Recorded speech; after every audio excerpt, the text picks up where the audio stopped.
নমস্কার বন্ধুরা, কেমন আছেন সবাই? আমি মধুমিতা রান্নাঘরে আপনাদের আবার স্বাগত। আজ আমি আপনাদের বানিয়ে দেখাবো চিকেন কষার রেসিপি।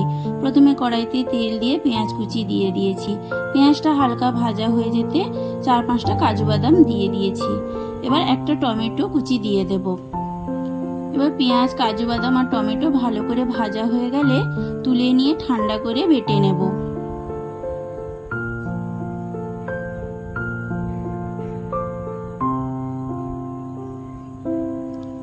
এবার কড়াইতে তেল দিয়ে লবণ আর হলুদ মাখিয়ে আলুগুলো ভেজে নেব।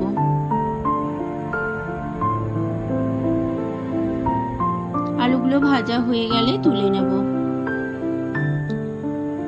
এবার 2টো শুকনো লঙ্কা ফোড়ন দিয়ে দেব আর তেজপাতা দিয়ে দেব।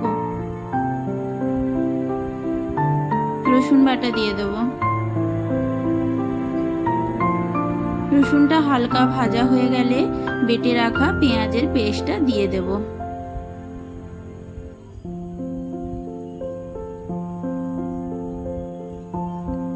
এবার ভালো করে নেড়ে নেব। মশলাটা ভালো করে ভাজা হয়ে গেলে আদা বাটা দিয়ে দেব। এবার সবকিছু ভালো করে মিশিয়ে নেব। এবার হলুদ গুঁড়ো আর লঙ্কা গুঁড়ো আর সামান্য জল দিয়ে মশলাটা ভালো করে কষিয়ে নেব।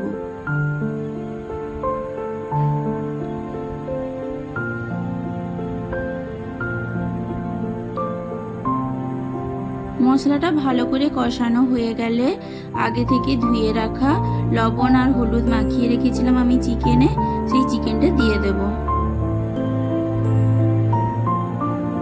এবার ভালো করে নেড়ে নেব।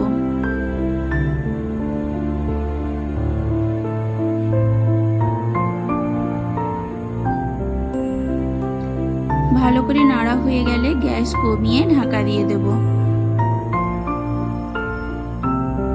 5 মিনিট পর ঢাকা খুলে আবার ভালো করে নেড়ে নেব।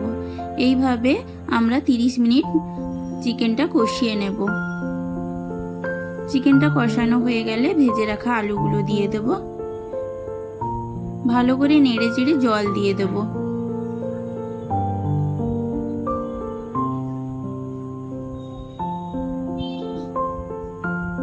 এবার ঢাকা দিয়ে দেবো আলুটা সেদ্ধ হওয়া পর্যন্ত।